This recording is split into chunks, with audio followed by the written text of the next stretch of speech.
जय हिंद दोस्तों, current affairs today's में आपका स्वागत है। और दोस्तों आज है 14 अप्रैल 2021 और 14 अप्रैल 2021 से जितने भी करंट अफेयर्स के क्वेश्चन हैं जो राष्ट्रीय व अंतर्राष्ट्रीय स्तर के हैं उसको आज हम डिस्कस करेंगे। साथ ही दोस्तों इस करंट अफेयर्स का अगर आप पीडीएफ डाउनलोड करना चाहते हैं तो हमारे टेलीग्राम चैनल से डाउनलोड कर सकते हैं। टेलीग्राम एप्लीकेशन में सर्च कीजिए CA टुडेज और चैनल को ज्वाइन कीजिए। वहाँ पे आपको सारे दिन का पीडीएफ हिंदी और इंग्लिश दोनों लैंग्वेज में मिल जाएगा। साथ ही आप मंथली पीडीएफ भी डाउनलोड कर सकते हैं हिंदी और इंग्लिश दोनों लैंग्वेज में। और दोस्तों इस वीडियो के लास्ट में मैंने रिवीजन का 2 प्रश्न रखा है जिसका आंसर आप लोग को कमेंट बॉक्स में देना है, तो वीडियो लास्ट तक जरूर देखिए। तो चलिए शुरू करते हैं। तो दोस्तों आज का पहला प्रश्न है, हाल ही में केंद्र सरकार ने किस राज्य के 3 विद्रोही समूह के साथ संघर्ष विराम समझौते को 1 वर्ष की अवधि के लिए बढ़ाया है? तो यह जो 3 विद्रोही समूहों के लिए संघर्ष विराम समझौता है जिसको 1 वर्ष के लिए बढ़ाया गया, यह नागालैंड का है। बी ऑप्शन इसका सही हो गया। अब दोस्तों नाम है नागालैंड का, तो चलिए इसके बारे में जानते हैं।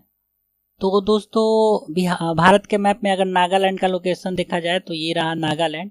नागालैंड का सीमा अन्य राज्यों से जो सटा हुआ है वो है अरुणाचल प्रदेश, असम और मणिपुर से सटा हुआ है। इसके अलावा नागालैंड का सीमा जो है दोस्तों म्यांमार से सटा हुआ है, क्योंकि यह क्षेत्र जो है यह म्यांमार का क्षेत्र है। नागालैंड राज्य का स्थापना 1 दिसंबर 1963 को हुआ है। इसका राजधानी कोहिमा है। मुख्यमंत्री नेफ्यू रियो और राज्यपाल है RN रवि। यहाँ सर्वाधिक ईसाई रहते हैं। यहाँ की कार्यकारी भाषा अंग्रेजी है। यहाँ की सरामती पहाड़ी म्यांमार से प्राकृतिक सीमा बनाती है। दीमापुर सबसे बड़ा शहर है तथा नक्सल प्रभावित क्षेत्र है। अगला प्रश्न है, हाल ही में किसके द्वारा आहार क्रांति आंदोलन का शुरुआत किया गया है? तो आहार क्रांति आंदोलन का शुरुआत किया गया है डॉक्टर हर्षवर्धन के द्वारा। ठीक है, ए ऑप्शन इसका सही हो गया। यह पोषण संतुलित आहार की आवश्यकताओं के संदेश को फैलाने और सभी स्थानीय फलों सब्जियों तक पहुंच के महत्व को समझने के उद्देश्य से एक मिशन है। इस मिशन को लॉन्च करने के लिए Vijaya Bharati, global India scientist और टेक्नोक्रेट फोरम एक साथ आए हैं। अगला प्रश्न है दोस्तों, हाल ही में 13 अप्रैल 2021 को जलियांवाला बाग का कौन सा वर्षगांठ मनाया गया है? तो 102वां वर्षगांठ मनाया गया है। बी ऑप्शन सही हो गया। नेक्स्ट है, हाल ही में उज्बेकिस्तान और किस देश ने मिलकर सेंट्रल एशिया नाम के व्यापार और आर्थिक सहयोग के लिए एक अंतर्राष्ट्रीय केंद्र का निर्माण किया है? ठीक है, तो उज्बेकिस्तान और कजाकिस्तान ने मिलकर, ठीक है, सी ऑप्शन सही हो गया। यानी उज्बेकिस्तान और कजाकिस्तान ने मिलकर सेंट्रल एशिया नाम के व्यापार और आर्थिक सहयोग के लिए एक अंतर्राष्ट्रीय केंद्र का निर्माण किया है। और इस अंतर्राष्ट्रीय केंद्र जो है, यह अंतर्राष्ट्रीय केंद्र जो है 400 हेक्टेयर भूमि में फैला हुआ है। कजाकिस्तान चीन और रूस के बाद उज्बेकिस्तान का तीसरा सबसे बड़ा व्यापार भागीदार है। अगला प्रश्न है दोस्तों, हाल ही में रायसीना संवाद के 6ठे संस्करण का उद्घाटन किसके द्वारा किया गया है? तो रायसीना संवाद के 6ठे संस्करण का उद्घाटन किया गया है नरेंद्र मोदी जी के द्वारा। डी ऑप्शन इसका सही हो गया। और दोस्तों रवांडा के राष्ट्रपति पॉल कागामे और डेनमार्क के प्रधानमंत्री मेटे फ्रेडरिक्सेन मुख्य अतिथि के रूप में उद्घाटन सत्र में शामिल हुए हैं। रायसीना डायलॉग 2016 से प्रतिवर्ष आयोजित होने वाला भू राजनीतिक और भू विज्ञान पर भारत का प्रमुख सम्मेलन है।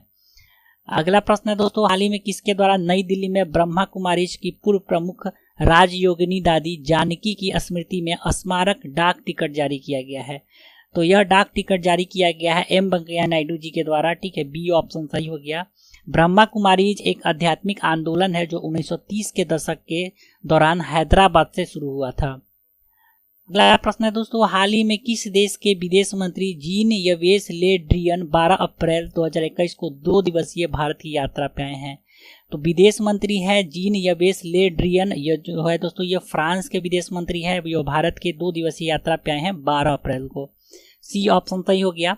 अब दोस्तों नाम आया फ्रांस का, तो चलिए फ्रांस के बारे में जानते हैं। तो दोस्तों यह आ गया वर्ल्ड मैप। और फ्रांस का अगर बात किया जाए तो देखिए यहाँ पे है फ्रांस। ठीक है, स्पेन से जस्ट ऊपर में है, बगल में जर्मनी भी है। और ये देख सकते हैं फ्रांस का फ्लैग हो गया। फ्रांस की राजधानी पेरिस है। प्रधानमंत्री है जीन कॉस्टेक्स, राष्ट्रपति है इमैनुअल मैक्रोन। यहाँ का मुद्रा यूरो है। यह यूरोप का एकमात्र देश है जो खाद्यान्न पर आत्मनिर्भर है। इसे लघु यूरोप भी कहा जाता है। उसके बाद दोस्तों फ्रांस का बोर्डिस जो है यह शराब यानी शैंपेन उत्पादन के लिए प्रसिद्ध है। फ्रांस का टूलूज शहर विमान निर्माण के लिए प्रसिद्ध है। फ्रांस का लॉरेंस शहर लोहा और इस्पात के लिए प्रसिद्ध है। पेनेरीज पर्वत जो है फ्रांस और स्पेन के बीच में है। एल्वा द्वीप और कॉर्सिका द्वीप पर फ्रांस का अधिकार है। चलते हैं अगले प्रश्न की तरफ। तो अगला प्रश्न है, हाल ही में 15 अप्रैल 2021 को पहली द्विवार्षिक भारतीय वायुसेना कमांडर्स कॉन्फ्रेंस 2021 का आयोजन कहाँ किया जाएगा? तो दोस्तों यह किया जाएगा नई दिल्ली में, ठीक है। डी ऑप्शन इसका सही हो गया। इसका उद्घाटन रक्षा मंत्री राजनाथ सिंह के द्वारा किया जाएगा और इस सम्मेलन का उद्देश्य भारतीय वायुसेना की परिचालन क्षमताओं के मुद्दों को संबोधित करना है।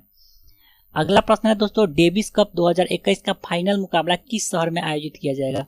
तो डेविस कप 2021 का फाइनल मुकाबला जो है दोस्तों मैड्रिड, इन्सब्रुक और टेरिनो, इन तीनों शहर में किया जाएगा, ठीक है। तो डी ऑप्शन इसका सही हो गया, उपयुक्त सभी।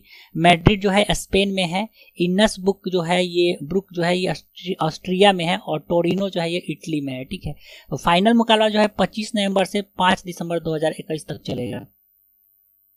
अगला प्रश्न है दोस्तों, हाल ही में किस देश में आयोजित शांतिर ओग्रोसेन बहुराष्ट्रीय सैन्य अभ्यास का समापन 12 अप्रैल 2021 को हुआ है?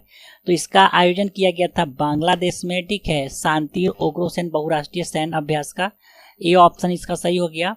और इस सैन्य अभ्यास में भारत, बांग्लादेश, भूटान और श्रीलंका के सैनिक ने संयुक्त राज्य अमेरिका, ब्रिटेन, रूस, तुर्की, सऊदी अरब, कुवैत और सिंगापुर के पर्यवेक्षकों के साथ अभ्यास में भाग लिया है। अब दोस्तों नाम आया बांग्लादेश का, तो हाल ही में बांग्लादेश से ढेर सारा करंट अफेयर्स आया है। चलिए फटाफट इसको रिवाइज कर लेते हैं। तो हाल ही में बांग्लादेश में भारतीय उच्चायोग के इंदिरा गांधी सांस्कृतिक केंद्र द्वारा एक सांस्कृतिक शिक्षण ऐप लिटिल गुरु लॉन्च किया गया है। उसके बाद हाल ही में भारत सरकार ने अपनी मुक्ति योद्धा छात्रवृत्ति योजना के तहत बांग्लादेश के लिबरेशन वार फाइटर के 2000 वंशजों को छात्रवृत्ति देने की घोषणा की है। इसके अंतर्गत उच्च माध्यमिक के छात्रों के लिए 20,000 टका और स्नातक श्रेणी के छात्रों के लिए 50,000 टका का राशि दिया जाएगा।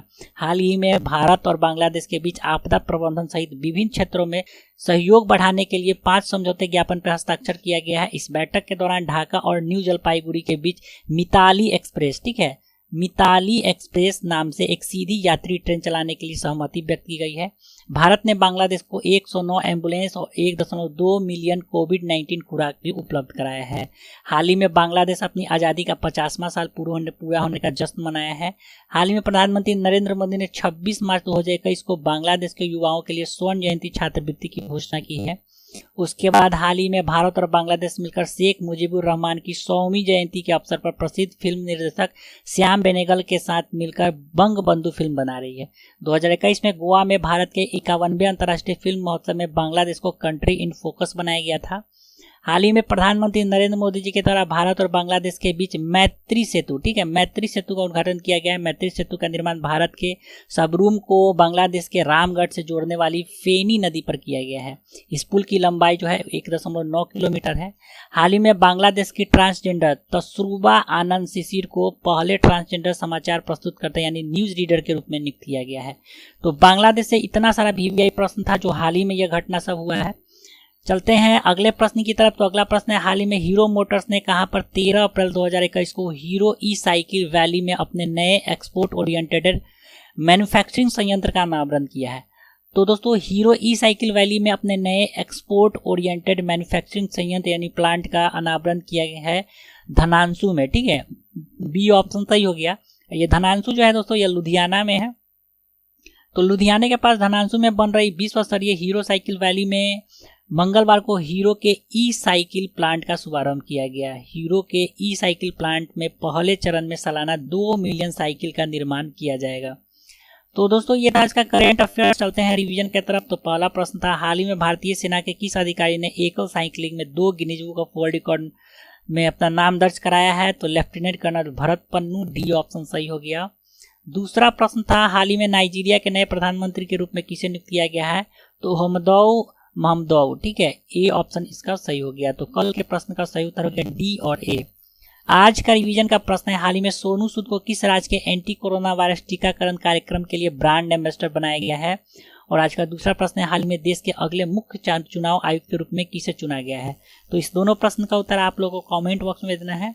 तो चलिए दोस्तों आज के लिए इतना ही। आशा करता हूँ आपको करंट अफेयर्स का यह वीडियो अच्छा लगा होगा। तो चैनल पे अगर नए हैं तो चैनल को सब्सक्राइब करना ना भूलें तथा अपने दोस्तों में लिंक को जरूर शेयर करें। तो मिलते हैं जल्दी फिर एक नए एपिसोड के साथ, तब तक के लिए जय हिंद।